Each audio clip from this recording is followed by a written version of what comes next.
ಶಿವಮೊಗ್ಗ ಲೋಕಸಭಾ ಕ್ಷೇತ್ರದ ಚುನಾವಣಾ ರಣಕಣ ದಿನೇ ದಿನೇ ಜೋರಾಗ್ತಿದೆ. ಬಿಜೆಪಿಗೆ ಬಂಡಾಯದ ಬಿಸಿ ತಗುಲಿ ಹೈರಾಣಾಗಿ ಹೋಗಿದೆ. ಡೆಲ್ಲಿ ಮಟ್ಟದ ನಾಯಕರ ಮಾತಿಗೂ ಬಗ್ಗದ ಈಶ್ವರಪ್ಪನವರು ಕಣದಿಂದ ಹಿಂದೆ ಸರಿದಿಲ್ಲ. ಗೀತಾ ಶಿವರಾಜ್ಕುಮಾರ್ ಅವರಿಗೆ ಗೆಲ್ಲುವ ಪೂರಕವಾದ ವಾತಾವರಣ ಸೃಷ್ಟಿಯಾಗಿದೆ. ಈ ವೇಳೆ ಗೀತಾ ಶಿವರಾಜ್ಕುಮಾರ್ ಅವರಿಗೆ ಬಿ ಫಾರಂ ಟಿಕೆಟ್ ದೊರೆತ ನಂತರ ಶಕುಂತಲಾ ಬಂಗಾರಪ್ಪ ಮತ್ತು ಬಂಗಾರಪ್ಪನವರ ಸಮಾಧಿ ಬಳಿ ತೆರಳಿ ಪೂಜೆ ಸಲ್ಲಿಸಿ ಗೆಲುವಿಗಾಗಿ ಪ್ರಾರ್ಥಿಸಿದ್ದಾರೆ. ಈ ವೇಳೆ ಮಾತನಾಡಿದ ಸಚಿವ ಮಧು ಬಂಗಾರಪ್ಪನವರು ಈ ಬಾರಿ ಕಾಂಗ್ರೆಸ್ ಅಭ್ಯರ್ಥಿ ಗೀತಾ ಶಿವರಾಜ್ಕುಮಾರ್ ಅವರ ಗೆಲುವು ನಿಶ್ಚಿತ ಎಂದು ಬಂಗಾರಧಾಮದಲ್ಲಿ ಆತ್ಮವಿಶ್ವಾಸದಿಂದ ಹೇಳ್ತಿದ್ದಾರೆ. ದೇವೇಗೌಡರು ಮೋದಿ ಅವರ ರಾಜಕಾರಣದ ಬಗ್ಗೆಯೂ ಕೂಡ ಮಧು ಬಂಗಾರಪ್ಪನವರು ಮಾತನಾಡಿದ್ದಾರೆ. ಬನ್ನಿ ಏನ್ ಮಾತನಾಡಿದ್ದಾರೆ ನೋಡೋಣ.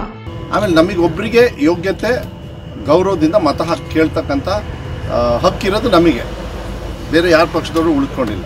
ಅವರೆಲ್ಲ ಅಡ್ಜಸ್ಟ್ಮೆಂಟ್ ಮಾಡಿ ಬದುಕಕ್ಕೆ ಮಾಡ್ಕಿತಾ ಇದ್ದಾರೆ. JDS ಅಂತೂ ಬಿಡ್ರಿ, ಹರಾಜು ಛಿದ್ರಾಗಿ ಹೋಗ್ಬಿಟ್ಟಾರೆ. ಇವತ್ತು ಕೇಳಿದೆ ಭಾಷಣ ನರೇಂದ್ರ ಮೋದಿಯವರು ಮತ್ತು ದೇವೇಗೌಡರು ಸ್ವಲ್ಪ ಹಿಂದೆ ಏನೇನು ಮಾತಾಡಿದ್ರು ಅನ್ನೋದನ್ನ ಸ್ವಲ್ಪ ನೋಡಿ ಅವ್ರಿಗೆ ಹೆಂಗೆ ಮನಸ್ಸು ಬಂತು ಈ ಟೈಮಲ್ಲಿ. ಅದು ನಿಜವಾಗ್ಲೂ ಸರ್, ಈ ಚುನಾವಣೆಯಲ್ಲಿ ಯುವ ಮತದಾರರು 27,000 17,000 ಒಂದು ವರ್ಷಕ್ಕೆ, ಹೋದ ವರ್ಷದಿಂದ ಈ ವರ್ಷಕ್ಕೆ ಆಗಿರೋದು. ಅವ್ರನ್ನೂ ನಾವು ವೈಯಕ್ತಿಕವಾಗಿ ಮತದಾರನ ಐಡೆಂಟಿಫೈ ಮಾಡಿ ಅವರಿಗೆ ಮನವೊಲಿಕೆ ಮಾಡ್ತಕ್ಕಂಥದ್ದು. ಯಾಕೆಂದರೆ ಅವ್ರು ಬಹಳ ಮುಖ್ಯ ಆಗ್ತಾರೆ. ಯಾಕೆಂದರೆ ಈ ದೇಶದ ಮುಂದಿನ ಒಂದು ಪೀಳಿಗೆ ಅಂತ ಹೇಳಿದರೆ ಭವಿಷ್ಯ ಕಟ್ಟೋದ್ರಲ್ಲಿ ಅವ್ರ ಪಾಲು ಜಾಸ್ತಿ ಆಗ್ತದೆ. ಅವರಿಗೆ ಇವತ್ತು ಏನು ಆರ್ಥಿಕವಾಗಿ ಯಾರ್ಯಾರು ಓದಿರ್ತಾರೆ ಅವರಿಗೆಲ್ಲರಿಗೂ ಕೂಡ ಏನಾದ್ರು ತೊಂದರೆ ಇದ್ದಾಗ ಈಗಾಗ ಯುವ ನಿಧಿ ಅಂತೇಳಿ ನಾವು ಮಾಡಿದ್ದೀವಿ.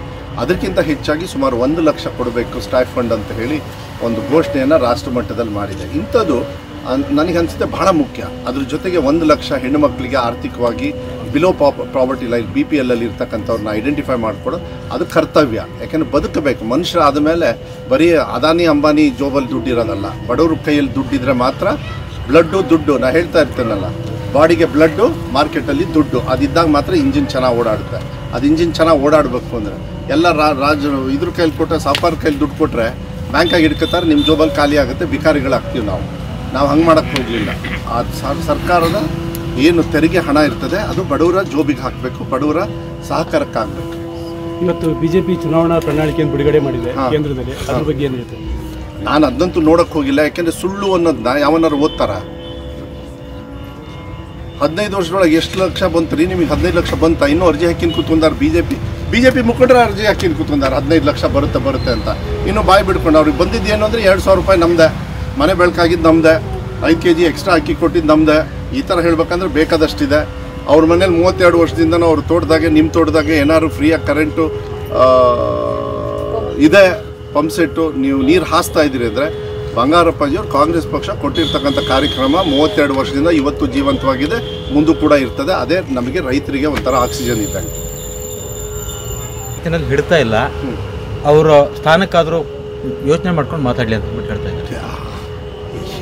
ಅವ್ರ ಮಾತುಗಳನ್ನು ಕೇಳಿಬಿಟ್ರೆ JDS ಮತ್ತು ಈಶ್ವರಪ್ಪ ಅವ್ರ ಮಾತು ಕೇಳಿ ಆಮೇಲೆ ನನಗೆ ಮಾತಾಡೋಕ್ಕೆ ಹೇಳಿ.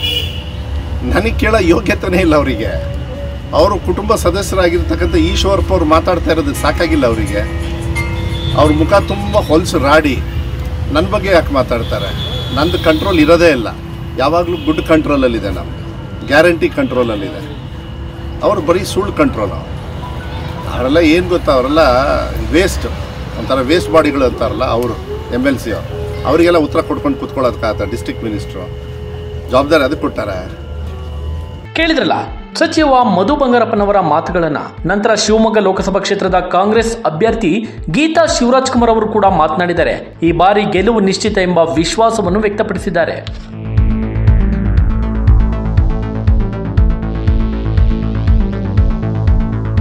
ವಿಜಯ್ ಗೌಳಿ, ನ್ಯೂಸ್ 12 ಕನ್ನಡ. TV 12 ಕನ್ನಡ, ಇದು ಕನ್ನಡಿಗರ ಧ್ವನಿ.